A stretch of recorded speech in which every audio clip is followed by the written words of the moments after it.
ఇంత జరిగినను వారు ఇంకనూ పాపము చేయొచ్చు ఆయన ఆశ్చర్య కార్యములను బట్టి ఆయనను నమ్ముకొనకపోయిరి. ప్రభువునందు దేవుని బిడ్డలారా, ఇశ్రాయేలీయుల యొక్క జీవితంలో జరిగిన సంఘటనలు కొన్ని కీర్తనల్లో రాయటం జరిగింది. ఈ 78వ కీర్తనలో గత వారం చెప్పినట్లుగా కొన్ని కీర్తనల్లో మాటి మాటికి రిపీట్ చేసుకోవటం జరిగింది. దేవుడు మాటి మాటికి వాటిని ఏం చేశాడంటే మరలా మరలా గుర్తు చేసుకుంటూ వచ్చాడు. గుర్తు చేస్తూ ఇశ్రాయేలీయులు దేవునికి ఎంత దూరంగా అయిపోవటం ద్వారా వాళ్ళు నష్టపోయిన విధానము చెప్తూ వస్తాడు. ఒక వ్యక్తి దేవునికి దూరంగా, దేవునికి విరోధంగా, దేవునికి అపనమ్మకంగా జీవించినప్పుడు ఎన్ని రకాలుగా నష్టపోతాడో తెలియడానికి మనకి దేవుడు ముందుగా హెచ్చరిక చేశాడు. వాక్యంలోనే రాశాడు ఈ విషయం. ఇశ్రాయేలీయులకు సంభవించిన విషయాలన్నీ కూడా మనకు బుద్ధి కలగడానికి ఒక దృష్టాంతాలుగా, ఒక ఉదాహరణగా రాసేటట దేవుడు. కొరింథీ పత్రిక మొదటి పత్రిక 10వ అధ్యాయము, కొరింథీ పత్రిక మొదటి పత్రిక 10వ అధ్యాయములో ఇశ్రాయేలీయులు దేవునికి వ్యతిరేకంగా చేసిన కొన్ని విషయాలు పౌలు గారు అక్కడ ఉటంకిస్తూ ఆయన కూడా రాశారు. వాళ్ళు చేసిన పనులు ఇగో ఇలా చేసి చివరికి ఇలాగ అయిపోయారని చెప్పి మీరు వారిలా ఉండొద్దు అంటాడు. 10వ అధ్యాయము మొదటి కొరింథీ పత్రిక దయచేసి 5వ మాట చూడండి. అయితే వారిలో ఎక్కువ మంది ఇష్టలుగా ఉండకపోయారు గనుక అరణ్యములో సంహరింపబడేది. ఈ 10వ అధ్యాయములో పౌలు గారు ఇశ్రాయేలీయుల యొక్క విషయం చెప్తాడు. పౌలు గారు మాట్లాడుతూ, సహోదరులారా, మీకు ఈ సంగతి తెలియకపోవటం నాకు ఇష్టం లేదు. ఖచ్చితంగా మీరు తెలుసుకోవాలి, మీరు గ్రహించాలి ఈ విషయం. పౌలు గారు అక్కడక్కడ కొన్ని విషయాలు చెప్తూ ఇవి తెలియకపోవటం నాకు ఇష్టం లేదు అంటాడు. అంటే మీరు తప్పనిసరిగా వీటిని గ్రహించాలా, మీరు గ్రహించకపోతే చాలా విషయాలు తెలియవని చెప్తూ ఉంటాను. ఇక్కడేమో ఇశ్రాయేలుకు జరిగిన సంఘటన మీకు తెలియకుండా నాకు ఇష్టం లేదంటాడా? అలాగే 12వ అధ్యాయంలో ఆత్మవరాల గురించి మీకు తెలియకుండా నాకు ఇష్టం లేదంటాడు. మరలా ఆత్మవరాల గురించి ఏమన్నాడు చూడండి. మొదటి అధ్యాయం 12:1, ఆత్మ సంబంధమైన వరముల గురించి మీకు తెలియకుండా కదా. 10 మొదటి కొరింథీ పత్రిక 10:1 ఏమన్నాడు? సహోదరులారా, ఈ సంగతి మీకు తెలియకుండా నాకు ఏంటా సంగతి అంటే ఇశ్రాయేలీయుల జీవితంలో జరిగిన సంఘటనలు. ఇశ్రాయేలీయులు దేవునికి వ్యతిరేకంగా జీవించటము ద్వారా ఎంత నష్టపోయారో అవన్నీ చెప్తా వస్తాడు. ఒక వ్యక్తి దేవునికి వ్యతిరేకంగా, దేవుని యొక్క విషయాలకి వ్యతిరేకంగా బ్రతికితే దేవుడికి నష్టం ఉండదు. ఏ వ్యక్తి అయితే దేవుడికి వ్యతిరేకంగా నడుస్తాడో ఆ వ్యక్తి నష్టపోతాడు. ఎంత నష్టపోతాడంటే అవసరమైతే చచ్చిపోతారు కూడా వాళ్ళు. దేవుడు వారిని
వాళ్ళకి ఎలా నచ్చితే అలా బ్రతకటం మొదలెట్టారు.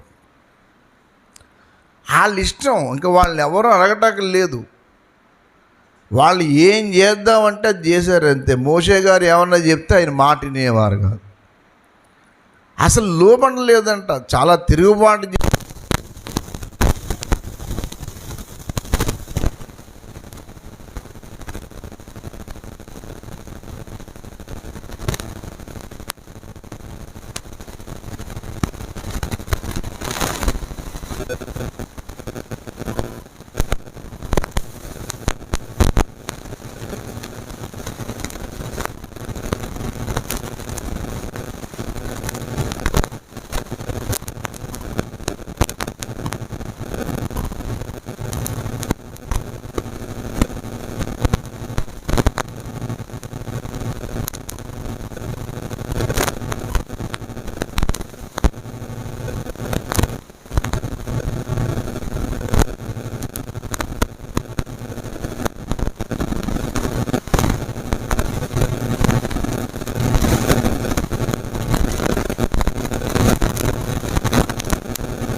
డబ్బులుండి సమాజ సేవ కోసం జీవించిన వ్యక్తులు ఉన్నారు. కానీ చిత్రం ఏంటంటే ఎక్కువ శాతం సొసైటీకి, సమాజానికి లేదా వ్యక్తులకు నష్టం అంటూ జరిగితే ఈ డబ్బు అహంకారము, ఈ రాజకీయ అహంకారం ఉన్న వాళ్ళ ద్వారానే జరుగుతుంది. వాళ్ళ ద్వారానే ఎక్కువ నష్టం జరుగుతుంది. ఏదో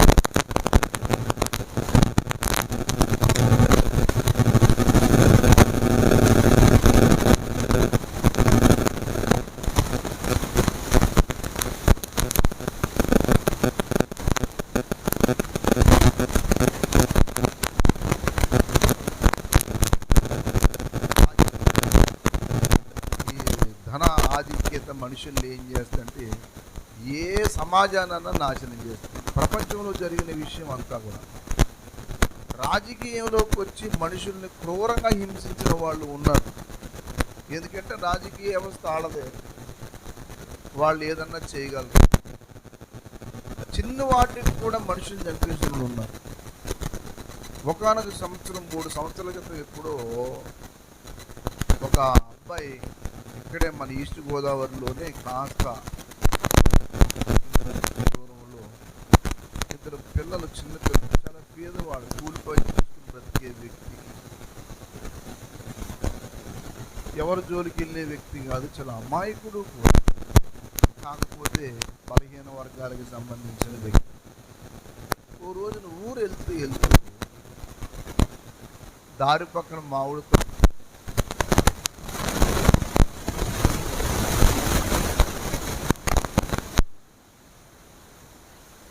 ఏరుకోట దిగితే ఆ మామిడికాయలు ఏరుకోటకి దిగిన వ్యక్తి ఆ తోటగాల వ్యక్తి చూసి ఏదో మాట కలుగుతుంది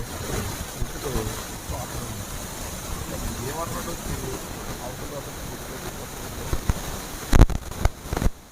ఇది కేవలం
నిర్లక్ష్యము, సోమరితం.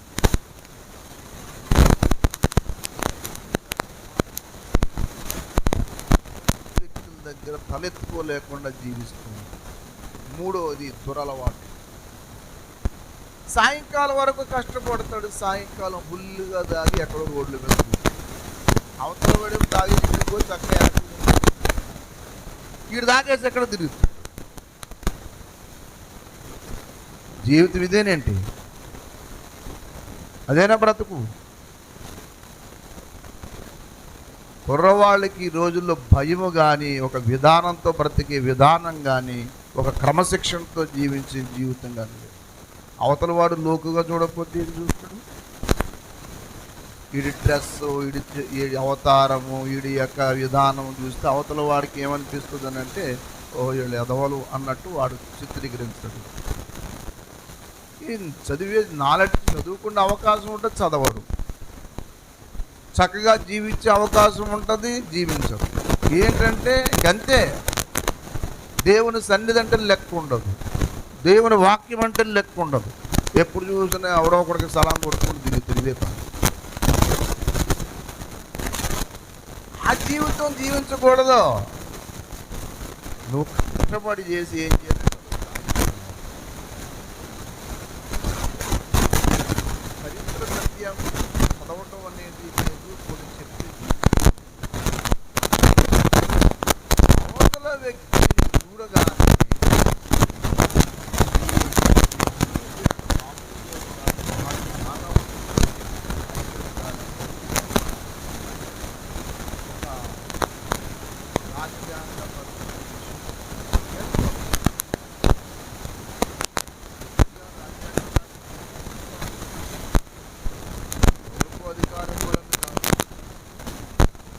ఈ మట్టుకు నువ్వు ఏం చేస్తావంటే జ్ఞానం సంపాదించు. దేవుని సన్నిధికి వెళ్ళదు, దేవుని సన్నిధికి ఉండదు. గట్టిగా ఎవరన్నా మాట్లాడితే వాడు నచ్చడు. ఇప్పుడు భాషలు కూడా అనుకుని నేను పబ్లిక్లో చెప్తున్నాను, పబ్లిక్లో మాట్లాడాలి. ఏమంటారు? భాషలో కూడా వాడు ఏం చెప్తున్నాడు వాడికి అర్థం కాకుండా. మనుషుల జీవితాలు బాగు చేయలేని ప్రసంగాలు ఎవరికి కావాలండి? మనుషుల బ్రతుకులు బాగు చేయలేని వాక్య బోధన ఎవరికి కావాలండి? ఏ వాక్యం చెప్తున్నా? 24 గంటలు దశమ భాగాలు పట్టరండి, మీ డబ్బులు పట్టరండి, మీరు అది పట్టరండి, నీ జనాలు పట్టుకుని పీడించడమే తప్పిస్తే నీ బ్రతుకులు ఎందుకు ఎలా ఉన్నామని చెప్పి గట్టిగా మాట్లాడేది లేదు. అందరిని అర్థం లేదు. చాలామంది సేవకులు ఉన్నారు గట్టిగా మాట్లాడి గద్దించేవారు. కొంతమంది తయారయ్యారు ఈ మధ్య కార్పొరేట్ బోధకులు. జీవితాలు బాగయ్యేది ఏంటి? జీవితాలు బాగుపడుతుంది. దేవుని సన్నిధి మనుషులకు క్రమశిక్షణ నేర్పిస్తుంది, మనుషులకు జ్ఞానం ఇస్తుంది, మనుషులకి విలువిస్తుంది. దేవుని సన్నిధి మనుషులకు ఒక స్థాయి ఇస్తుంది. ఇదంతా అవసరంలే. ఎప్పుడో లెగిస్తారు, ఎప్పుడో వాళ్ళు చేస్తారు. ఇంతే. ఇళ్ళల్లో కూడా ఏంట్రా ఈ క్రమశిక్షణ అనేది కూడా లేదు. గట్టిగా ఏమన్నా మాట్లాడితే చచ్చిపోయి చచ్చికెళ్ళ, గట్టిగా మాట్లాడితే చచ్చికెళ్ళొద్దాడు, చచ్చికెళ్తాడు. ఆ పాస్టర్ ముందుకు వెళ్ళక అసలు ఏం పాస్టర్ ముందుకు వెళ్ళొద్దు. చచ్చిపోయిన మాస్టర్ గారికి ఏం పోలేదా? సంపత్తి ఏం పోదు. నువ్వే నాకు దానికి ఎవరు క్రమశిక్షణ కోమకాలంగా ఉంటాను, అలాగే ఉంటారంటే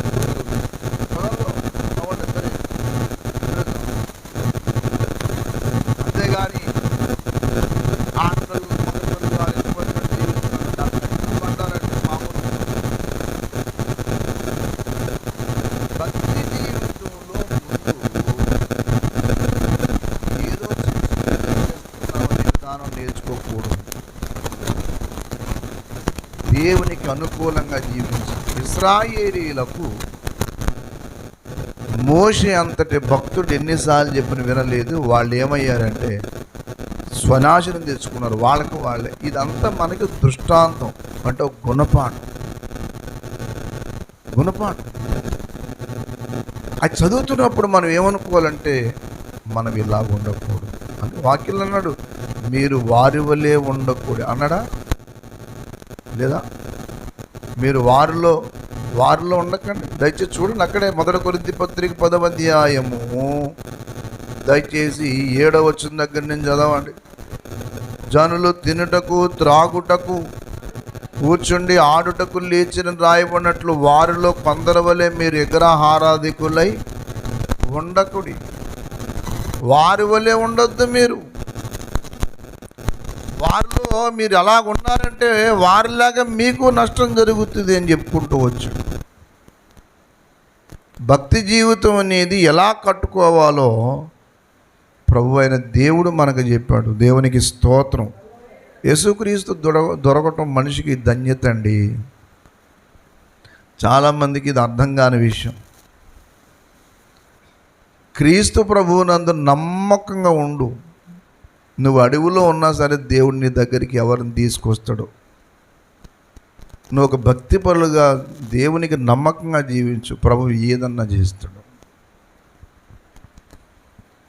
దేవునికి నువ్వు ఏ రోజునైతే దగ్గర అవుతావో దేవుడు నీకు ఏదైనా చేస్తాడు, చేయగలడు. మీకు చాలా విషయాలు నేను ప్రత్యక్ష ఉదాహరణ చెప్పినా నమ్మరు పట్టించుకోరు చాలామంది. నేను మొన్న గురువారం వరంగల్కి వెళ్ళాను. ఓ సిస్టర్ని పలకరించాలి, చాలా కాలం అయిపోయింది అని చెప్పి ఓ చెల్లి వెళ్తే వెళ్ళగానే పాపం ఓ చెల్లి తన బాధ అంతా చెప్పుకుంది. సరే నాయన చాలా ధైర్యంగా ఉండు, ఏం పర్లేదంటే అయ్యా కనీసం ఎవరూ పట్టించుకోలేదు నన్ను అని చెప్పి ఆ విషయాలన్నీ చెప్తా ఉంది. మనుషులు ఎంత చిత్రంగా ఉన్నారో చెప్తాను వినండి మీకు.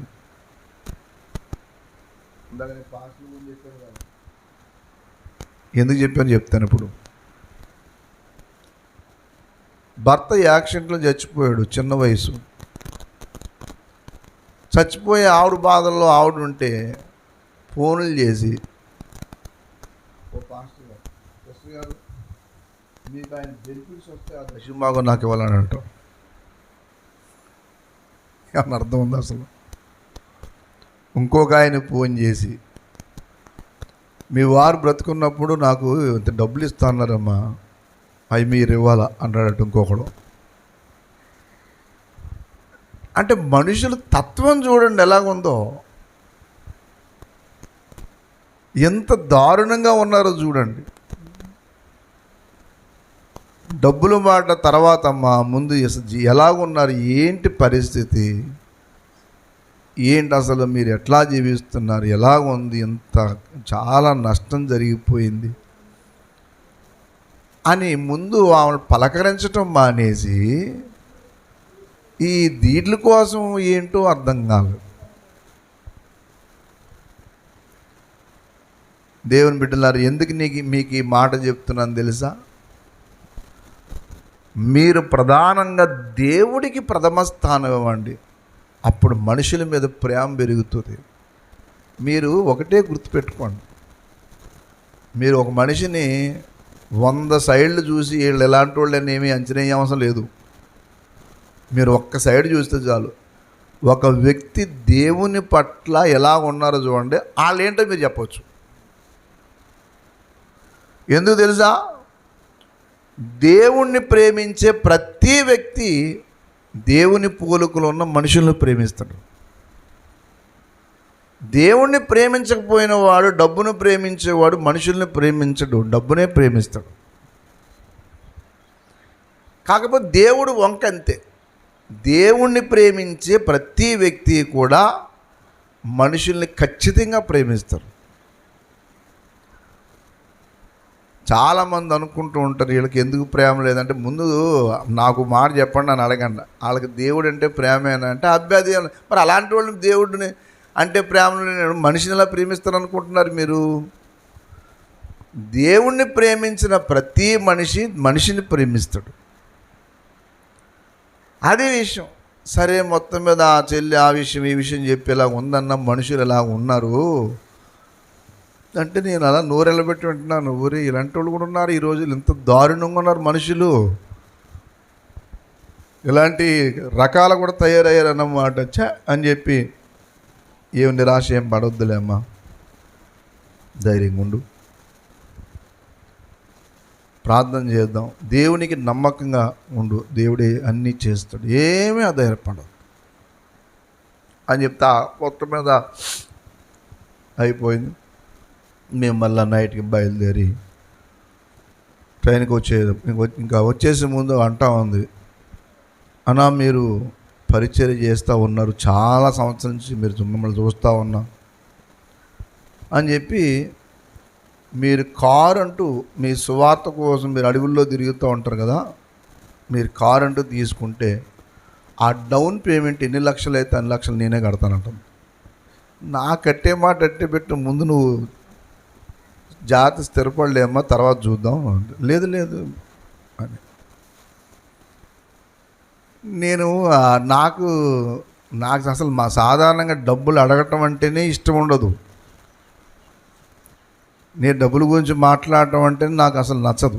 ఎందుకు నచ్చదంటే, ముందు ఒక వ్యక్తి దేవుణ్ణి ప్రేమించి ఆ వ్యక్తి స్థిరపడితే ఆ వ్యక్తి అడగకుండానే అన్నీ చేస్తాడు. ఇది నేను నమ్మిన విశ్వాసం. నా ఎడల, ప్రభు ఎడల నాకున్న నమ్మకం. ఒక వ్యక్తి ప్రభువులోనే లేకుండా కేవలం డబ్బులు ఇస్తానంటే ఏం ప్రయోజనం? కాబట్టి ముందు ప్రభువును ప్రేమించండి, ప్రభువుతో నడవండి, వాక్యంలో ఎదగండి, దేవునికి నమ్మకమైన సాక్షులు ఉండండి. దేవుడు అన్నీ మారుస్తాడు, ప్రతిదీ మారుస్తాడు. ఇశ్రాయేలీయులకు ఆ రహస్యం తెలిసి కూడా నిర్లక్ష్యం చేశారు. అదే విషయం. నేను ఎందుకు ఇదంతా చెప్తున్నానంటే, వాళ్ళు దేవుడికి నచ్చకుండా బ్రతికారంట. దేవుడు విషయాలు అన్నీ తెలుస్తూ కళ్ళారా చూస్తూ ఉన్నారు, కనులతో అన్నీ జరుగుతూనే ఉన్నాయి, అయినా కానీ ఏం చేయలేదు చెప్పండి. చూడండి 78వ కీర్తనలో చాలాసార్లు రాసాడు ఒక మాట. 78వ కీర్తన 17వ మాట చూడండి. ఒక మాట, ఆయనను వారు ఆయనకి విరోధముగా ఇంకను పాపము చేయుచునే అడవిలో మహోన్నతుని మీద, చూసారా, వారు తమ ఆశ కొలది తమ హృదయములలో దేవుణ్ణి ఏం చేశారు? ఎంత దారుణం అండి అలా. అలాగే 22వ వచనం, వారు దేవుని యందు విశ్వాసముంచకపోయిరి, ఆయన దయచేసిన రక్షణ యందు ఏమి లేదు వాళ్ళకి. ఎంత దారుణం. ముందు దేవుని యందు విశ్వాసము, రక్షణ అనేది ఉందండి. యవనస్తులు, పెద్దవాళ్ళు అందరూ గుర్తుపెట్టుకోండి. మీ జీవితంలో ఏదో ఒక అవసరం ఉంది, ముందు దేవుణ్ణి అవసరం అడగండి. దేవుణ్ణి అవసరం అడగండి. ఎందుకు తెలుసా? మొదట నా నీతిని నా రాజ్యమును వెతుకుడు, అప్పుడు అవన్నీ ఇస్తాడు. ఏవన్నీ? నీకున్న ప్రతి అవసరం తీరుస్తాడు.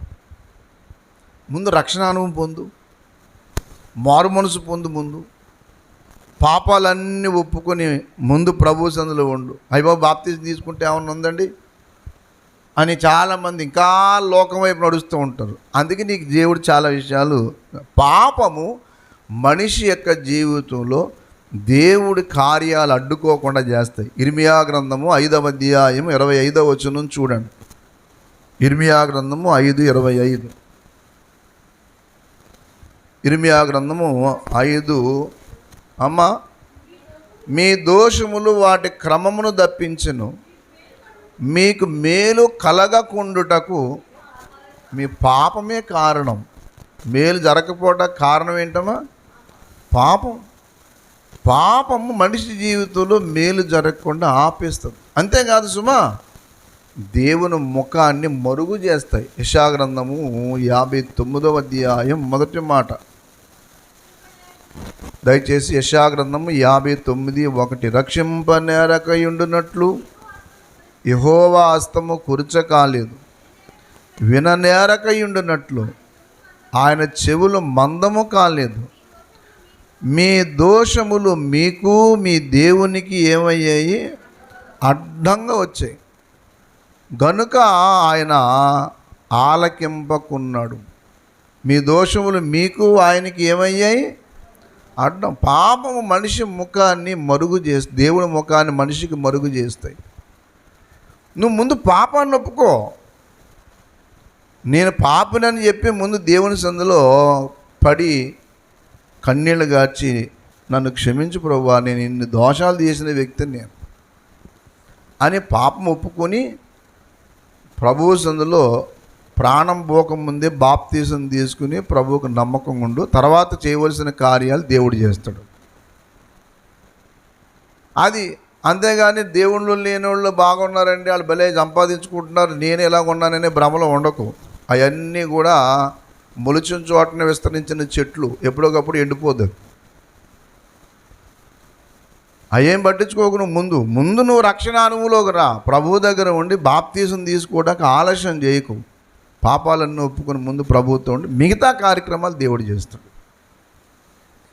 ఏ కార్యం ఎలా చేయాలో ప్రభువుకు తెలుసు. ఒక సమయం వస్తుంది, ఒక టైం వస్తుంది.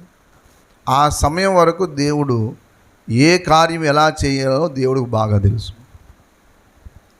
చాలామందికి చేయవలసి మరి దేవుడి మీద అట్లా ఏముండదంటే అసలు విశ్వాసం ఉండదు. దేవుడి మీద ఎందుకు నమ్మకం లేదు మనకు? అసలు చాలా విషయాలు నమ్ముతాం కదా లోకంలో ఉన్న అన్నిని, కానీ ప్రభు పట్ల ఎందుకు విశ్వాసం ఉండదో అర్థం కాదు. వీళ్ళంతే. అలాగే చూడండి, ఆ కింద కూడా ఒక చక్క మాట చెప్పుకుంటూ వచ్చాడు, వాళ్ళు ఎంత దారుణంగా తయారయ్యారో.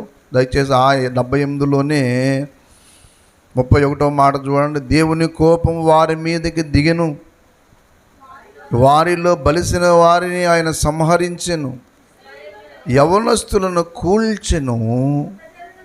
ఇంత జరిగిన వారు ఇంకనూ పాపము చెయ్యచు ఆయన ఆశ్చర్య కార్యములను బట్టి ఆయన నమ్ముకొనకపోయిరి. ఎంత జరిగినను, ఇలా జరుగుతున్నా సరే యవనస్తులు చచ్చిపోయారట. ఎందుకు చచ్చిపోయారు తెలుసా?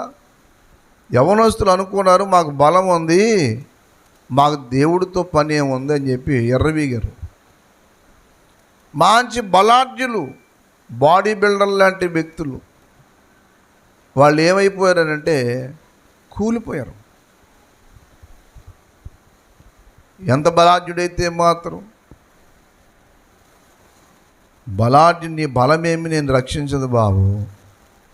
కోట్ల రూపాయలు ఉన్నవాడు కరోనాలో ఏమయ్యారంటే చిన్న జ్వరానికి చచ్చిపోయారు. కోట్లాది రూపాయలు ఉన్నాయి, కార్పొరేట్ హాస్పిటల్కి వెళ్ళి కోట్ల రూపాయలు ఖర్చు పెట్టగలరు. కానీ ఆ కోట్ల రూపాయలు వెళ్ళిపోయాయి, కానీ మనుషులు ఏదో దక్కలే. కొంతమంది శవాలే ఇంటికి రాలేదు. అసలు ఏమయ్యాయి తెలుసా? అక్కడే ఉంచేసి ఇలా దగ్గరికి వెళ్ళనిచ్చేవారు. అంత భయపెట్టారు, శవం తీసుకెళ్ళడానికి వీలు లేదని చెప్పి. ఏముంటుంది, చచ్చిపోయిన తర్వాత దాని మీద ఏమి ఉండదు. కానీ మనుషులు అలా భయపెట్టారు. నాకు తెలిసిన ఒక పాస్టర్ గారు చనిపోయారు ఇక్కడ ఈ పక్క ఊర్లో. వెళ్ళారమ్మా అంటే ఏం వెళ్తామంటే రావద్దన్నారండి అన్న. మరి ఏం చేశారు అని అంటే వాళ్ళే ఏం చేశారో తెలియదండి అంటుంది. ఊరే ఆయన పరిచయం చేశాడు, సేవ చేశాడు. మీరు దేవుల్లో ఉండి అంతా భయపడిపోరేంటమ్మా? మాలాంటి వాళ్ళు చెప్తే నేను వద్దును కదా అన్నాను. నాకేమీ తొయ్యలేదు బ్రదర్ అంటుంది. ఏమన్నా అసలు అర్థం ఉందా? డబ్బులు మనుషులు ప్రాణాన్ని రక్షించలేకపోయి, మనుషుల్ని నిలబెట్టలేకపోయి, అధికారం కూడా నిలబెట్టలేకపోయి, కొంతమంది ఇళ్లలోనే దాక్కున్నారు, బయటికి రాలే. ఊర్లో చాలామంది ఎన్ని శవాలు వెళ్తున్నాయో అర్థమయ్యేది కాదు.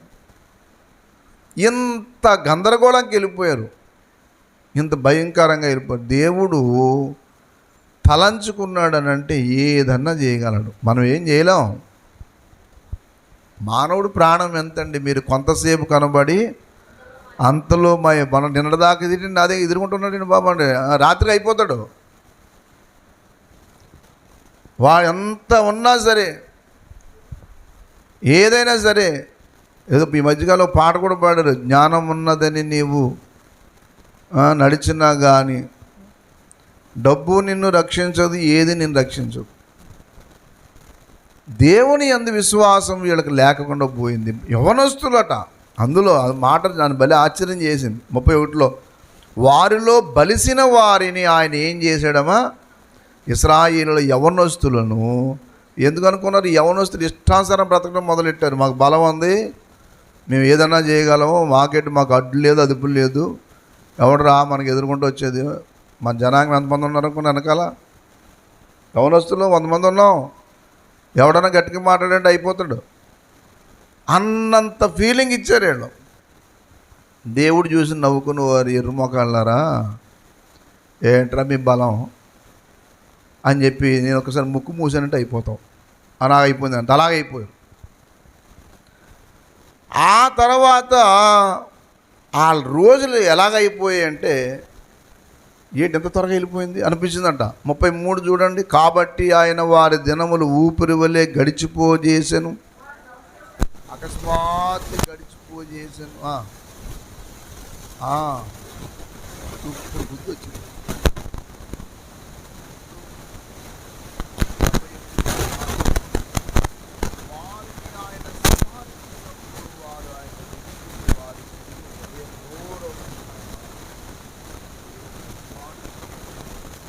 దేవుడు తమకు ఆశ్రయం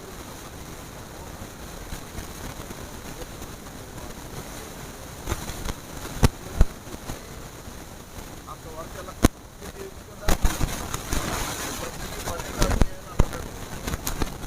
రాకముందే నువ్వు మారే అన్నాడు. ప్రసంగిలో 12వ అధ్యాయం మొదటి మాట చదవండి.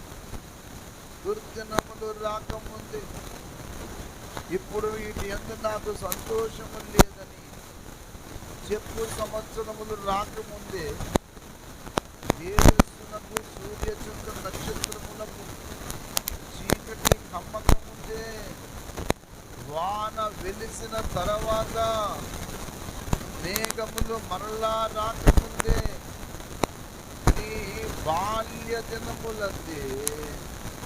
ఎప్పుడమ్మా తెలుగులో బాల్యం అంటారు, చిన్నప్పుడే అంటారు, బారాలి ఇంగ్లీషులో యవన కాలంలో అంటే కీడు రాకముందే, ప్రమాదం ముందు రాకముందే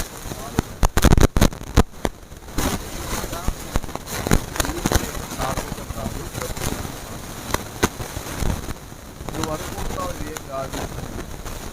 అందుకంత మనిషి యొక్క లైఫ్ అంటే జీవితం ఎలా ఉంటుందో చెప్పుకుంటూ వచ్చాడు. తర్వాత ఆ జన్మమున ఇంటికి కావలి వారు ఎవరన్నా కావలి వాళ్ళంటే ఎవరికి కాదు. ఒక వయసు వచ్చిన తర్వాత ఏమన్నా పట్టుకున్న తీస్తే ఊళ్ళకి వెళ్తే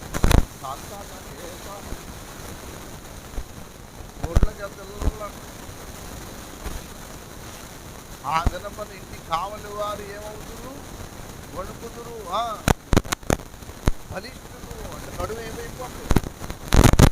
లేకపోతే అది ఇసురువారు బుద్ధివారైనందున పళ్ళు ఇసురువారంటే ఎవరు చెప్పండి, చెప్తారు కదా. అప్పుడు తిన్నామంటే పళ్ళు ఉండవు. నా మొత్తం మీద ఇసురేసి తాగేసి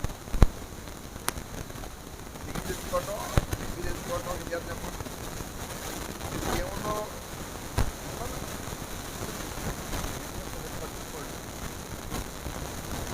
పట్టుకోండి అంటే ఇసురువారు బుద్ధివారైనందున చాలించుకుందురు, కిటికీలు గుండా చూచువారు కళ్ళు. కిటికీలు గుండా చూసుకోవాలి అంటే ఎవరమ్మా? కళ్ళు అన్నాం. చూద్దామని వాకింగ్ చదువుదాం అనుకుంటే ఒక మొక్క కనపడదు. కళ్ళు కనపడదు, కళ్ళు పోదు. ఉన్నంత బలం పాటు ఉండదున్న ఆయన చెప్పాడు. లేదండి ఎవరు ఎక్కువ గొప్ప బలవంతుడు, నన్ను ఎవడు ఏం చేయలేదు, నేను బట్టి చేసుకుంటాను, ఆక్రమించుకుంటాను, ఎవరు పడినంత అనుకున్నాను అంటే ఎంతకాలం అనుకున్నావు, ఎంతకాలం చేస్తావు, నీ తరం కాదు. దేవుడు కోపగించదని చెప్పి దేవుడికి కోపం రానంత వరకే దేవుడు చూస్తాడు అప్పుడు చేస్తాడు. నీకులా దేవుడు కోపం ఉండదు. దేవుడు మనిషికి అవకాశం ఇస్తూ ఉంటాడు. అవకాశం ఇస్తూ ఉన్నప్పుడు దేవుడు ఆ సమయాన్ని సద్వినియోగం చేస్తాడు. అందుకే కిటికీలు గుండా చూసేవారు కానరాకముందు చదవాలి. తిరగటి రాళ్ళు పని తగ్గిపోవు అంటే చెవులై ఒక మాట చెప్తూ ఒక మాట పడదు. ఈశ్వరుని ఏమైతే చెప్పండి,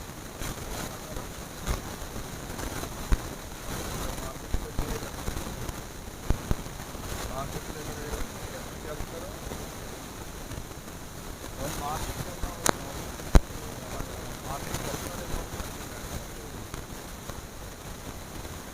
అంటే అది ఏం చెప్తాడు ఇంక అర్థం కావట్లేదు,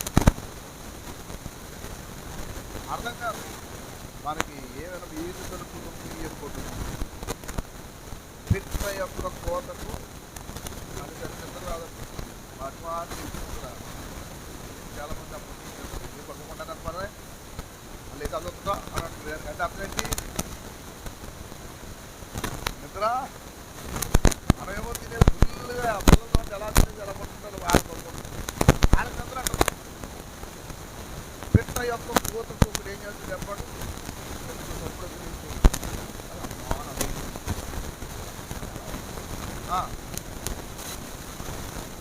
సంగీతము చేయు స్త్రీలు నాదము చేయువారందరూ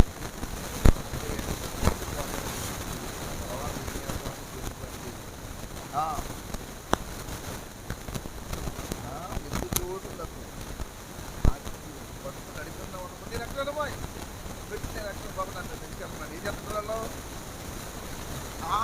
పెట్టు చూడగానే నేను పట్టుకున్నాను కదా ఎక్కుతానంటే నేను ఎక్కడ ఎక్కువ చోటులకు భయపడుదురు,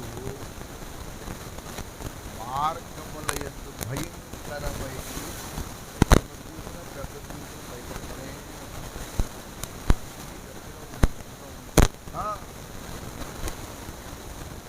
బాధము వృక్షము అంటే తలంతా ఏమవుతుంది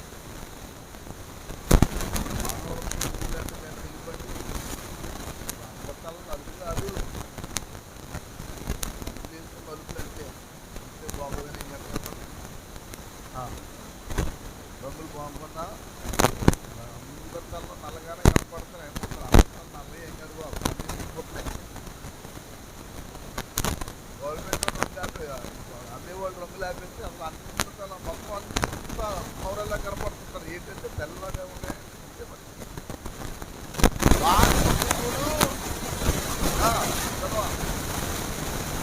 బరువుగా చిన్న పని ఉడమసరకాయ పప్పు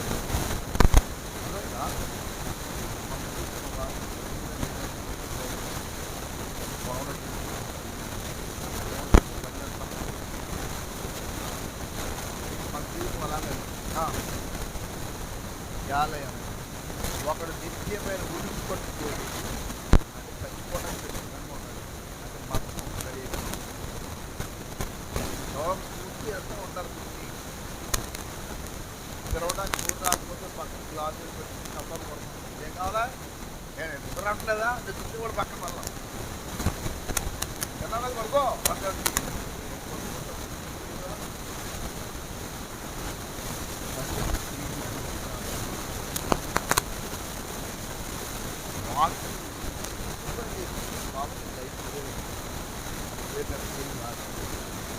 అందుకనే యవన కాలం అందు మారు నిన్నటి దినము రాదు, రేపు నీ సొంతము కాదు. నిన్నటి దినము రాదు, రేపు నీ సొంతము కాదు. విడుము పాపపు జోడు, చేరుము యేసుని నేడు. పాపానికి జీతం మరణం, పాపికి యేసే శరణం, యేసుని శరణం కలుషిత హరణం, యేసు జయించే మరణం, పాపానికి జీతం మరణం. నిన్నటి రోజు నీరు కాదు, రేపు నీరు కాదు. అందుకని వయసు ఉన్నప్పుడు, కాలం ఉన్నప్పుడు దీంట్లో ఎవరు ఏది చేసినా పర్వాలేదు. వాళ్ళు అకస్మాత్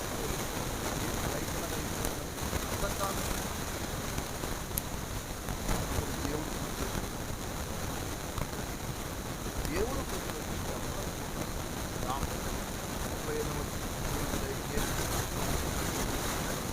35 దేవుడు తమకు ఆశ్రయ దుర్గమనియు మహోన్నతుడని దేవుడు తమకు విమోచకుడనియు వారు జ్ఞాపకం చేసి దేవునికి స్తోత్రం కలుగునుగా.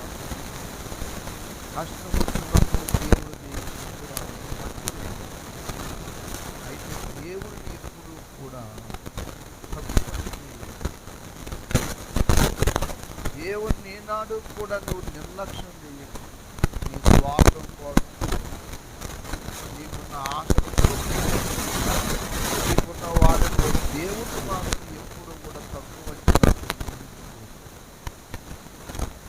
ప్రాణం పోయినా దేవునితో ఉండటం నేర్చుకో. ఇశ్రాయేలు ఎవరుంటుందంటే చిన్నలు అనుకున్నారు ఎక్కడ వాళ్ళ జన్మలాగా ఒక్కొక్కరు అలాంటి వాళ్ళు దేవుడు దేవుని మాట దేవుని మాట వినకపోవడానికి వాళ్ళ జీవితంలో వాళ్ళ బలం. దయచేసి ఒక మాట చదవండి. ఇర్మియా గ్రంథము 9వ అధ్యాయం 23వ వచనం చూడండి. ఇర్మియా గ్రంథం 9 యెహోవా ఇలాగు సెలవిచ్చుచున్నాడు, జ్ఞాని తన జ్ఞానమును బట్టి, సూర్యుడు తన శౌర్యమును బట్టి. ఏమన్నాడమ్మా? జ్ఞాని తన జ్ఞానం బట్టి, సూర్యుడు తన శౌర్యం బట్టి ఆశ్చర్యపోవద్దు. ఐశ్వర్యవంతుడు తన ఐశ్వర్యమును బట్టి డబ్బుందనేమనుకో, జ్ఞానం ఉందనేమనుకో, సూర్యుడు శౌర్యం బలం ఉందనుకో, బలం ఉందని పెద్దగా ఏమనుకో. బలం ఎంతకాలం ఉంటుంది మాకు? ఇవన్నీ ఉన్నాయని ఏమో అతిశయించు. మరి అతిశయించాలి, ఎలాగ అతిశయించాలో చెప్తాడు కింద. అతిశయించు వాడు దేనిని బట్టి అతిశయింపవలనగా, భూమి మీద కృప చూపుచు నీతి న్యాయములు జరిగించు యెహోవాను నేనే అని నన్ను గ్రహించి పరిశీలనగా బట్టియే అతిశయించవలను. దేవునికి స్తోత్రం కలుగునగా. నాకు దేవుడు దొరికేటని అతిశయించు.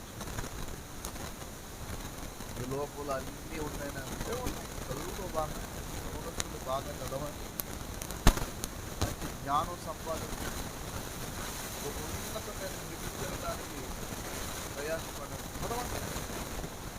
ఎవరి దగ్గర తల వచ్చేది లేదు, నా చదువు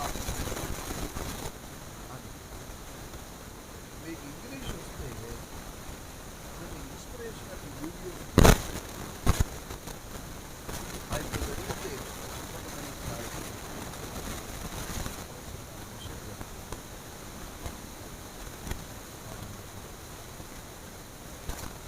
ఆ విషయం ఏంటంటే, ఒక తల్లి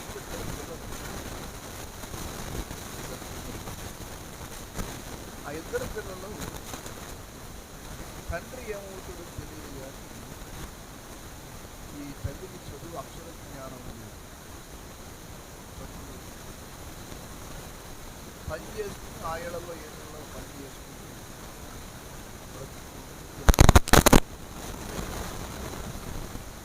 మొత్తం మీద 5 ఏళ్ళకి పని చేసుకుంటూ తల్లికి చదువు రాదు అన్న సంగతి తెలియకుండా ఉండాలని చెప్పి చదువు వచ్చినట్టు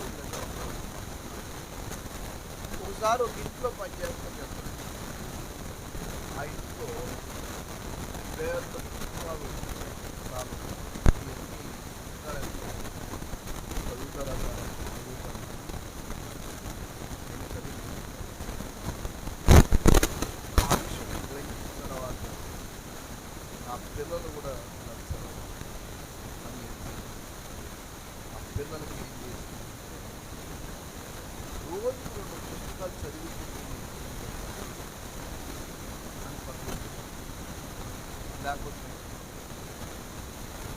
అలాగ రోజు 2 పుస్తకాలు. ఇప్పుడు మన పిల్లలు సెల్ ఫోన్తో ఆడుతున్నారు. పుస్తకాలతో మనం పని పెట్టాం. సెలవుల్లో ఎన్ని పుస్తకాలు చదివారా అని అడగడం. మనం ఏం చేస్తామంటే చాలా ఈజీగా వాళ్ళకు సెల్ ఫోన్ ఇచ్చి ఆ సెల్ ఫోన్తో ఆడిస్తాం. అసలు ఫోన్ కూడా పిల్లల దగ్గర సెల్ ఫోన్ ఉంటుంది. పిల్లలు సెల్ ఫోన్ తీసుకున్న మరుక్షణం పటీలు కొట్టడం ఒక పుస్తకం ఉంటుంది. సెల్ ఫోన్ పట్టుకున్న పటీలు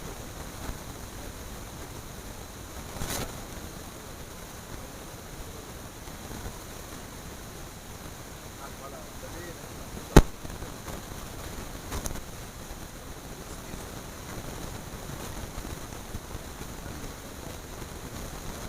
వెబ్సైట్ పిల్లలకి ఏ కలర్ ఏంటో తగ్గింది బాల్యంగా బ్రెయిన్ ఈ సెల్ ఫోన్ తీసుకుంటే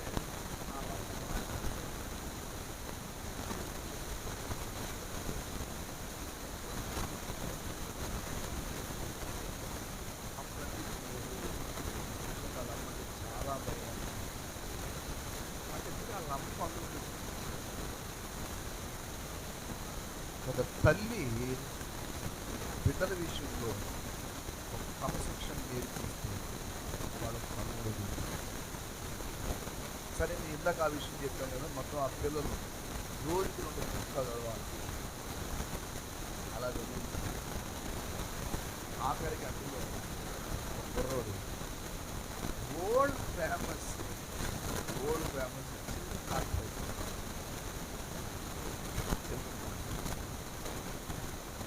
అత్యధికంగా ఉన్నతమైన అసలు అలాంటి డాక్టర్ ఎవరు ఇవ్వలేదు. చూడండి, చదువురా అని ఒక తల్లి ఆ పిల్లల ఎడల చూపించిన శ్రద్ధ ఏం చేసిందంటే అంత ఉన్నత స్థాయి. అలాగే నిన్న పేపర్లో మాంగి అనే ప్రయాణం చేశారు. కెన్యాలో చదివారు ఎవరైనా? మనం అలా చేసుకుంటాం. ఆయనకి ఈ రచయితల్లో మంచి రచయిత అని చెప్పి అవార్డు కూడా వచ్చింది. వాళ్ళ అమ్మ కూడా చదువు రాదంట అమ్మకి, ఆ తల్లికి. కానీ నా బిడ్డ చదవాలి అని చెప్పి ఆ నల్ల జాతి మధ్యలో ఓడు రైతు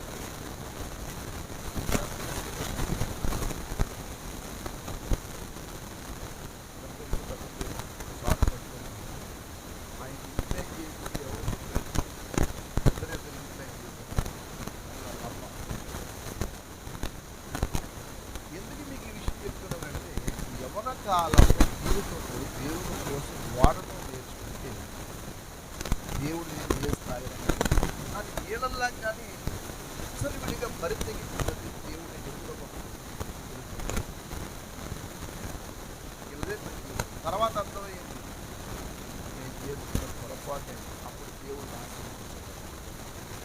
దేవుడు బిడ్డలారా, దేవుని వాక్యంలో కానీ బయట కానీ దేవుడిని ఆశ్రయించి ఉన్నత స్థాయికి ఉండాలి. అందుకు 15 వ్యక్తులు యొక్క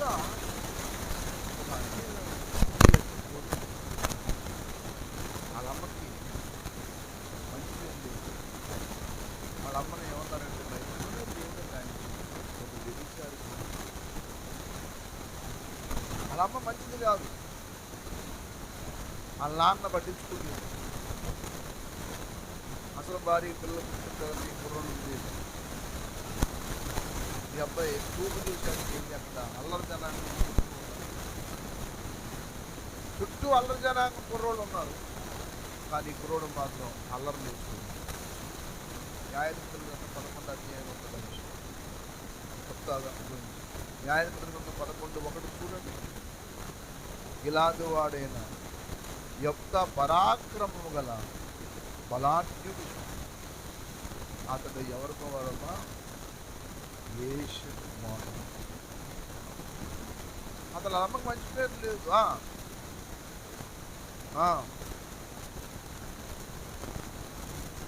కనుక పెద్దవారై నువ్వు అన్య స్త్రీకి పుట్టినవాడు కనుక మన తండ్రి ఇంట నీకేమి లేదని చెప్తున్నా.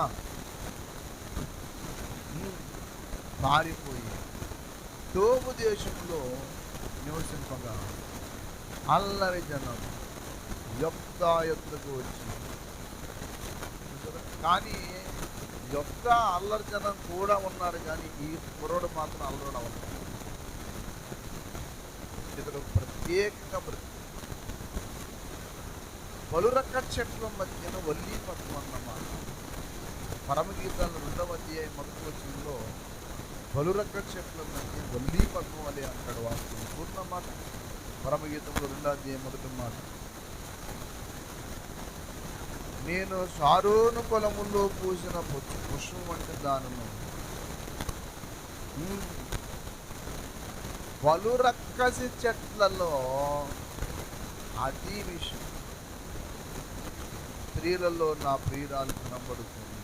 పలురక్కసి చెట్ల మధ్య అంటే అర్థం ఏంటంటే ముళ్ళు మధ్య ఒక ఉన్నతమైన జీవితం. మీ చుట్టూ ఉన్న వాళ్ళందరూ కూడా రకరకాల వ్యక్తిత్వం కలిగిన వ్యక్తులైపోవచ్చు, కానీ నువ్వు ఆ రీతిగా పోవడం. నీ జీవితం ఒక ప్రత్యేకంగా ఉండాలి, దేవునికి అనుకూలంగా ఉండాలి. అప్పుడే నీ జీవితం ఉన్నతంగా ఉంటుంది. దేవుణ్ణి అప్పుడు అలా గుర్తు చేసుకో. దేవుడు ఆశ్రయదుర్గం అనే మాట మర్చిపో. యెఫ్తాకి మనుషులు ఎవరో సరైనడు కాదని అర్థమైంది. దేవుడు అక్కడే అనుకున్నాడు. అందుకే తన ఇల్లు నిష్ఫలపడుతున్నాడు. నిష్పా అంటే దేవుని నివాస స్థలం. నువ్వు ఎక్కడ నివాసం చేస్తున్నావు చెప్పు. నువ్వు ఎవరితో సహవాసం చేస్తున్నావు? నువ్వు చూసేది ఏంటి? నీ సహవాసం ఏంటి? ఇశ్రాయేలులో యవనస్తులు ఇష్టాసారంగా బ్రతికితే, కొంతమంది యవనస్తులు దేవుడికి నచ్చినట్టు బ్రతికారు, దేవుడికి ఇష్టం వచ్చినట్టు బ్రతికారు. అందులో యెఫ్తా లాంటి ఏ ఆధారం లేని వ్యక్తి. మనకు అన్ని రకాలుగా ఉండి కూడా దేవుడికి వ్యతిరేకంగా నడుస్తుంది. దేవునికి వ్యతిరేకంగా నడిచిన వాడు కొద్ది కాలం బాగున్నట్టు ఉంటాడు, కానీ తర్వాత వాడి సంగతి దేవుడు నిజంగా దృష్టి పెట్టినప్పుడు వాడు ఎందుకు పని చేయకుండా అయిపోతుంది. నువ్వు అలా ఉండకూడదని దేవుడు ఎన్ని దృష్టాంతాలు చేస్తాడు. కాబట్టి మనం హెచ్చరిక చేసుకుని దేవుడే మనకి ఆధారమని, ఆశ్రయదుర్గమని, ఆయనే మనకి విమోచకుడని ఆయనతో నడుద్దాం. దేవుని యొక్క కృపలో ఎదుగుదాం. దేవుడు అట్టి కృపా భాగ్యం మనందరికీ దయచేయను గాక. ప్రార్థన చేసుకుందాం. మోకరించండి.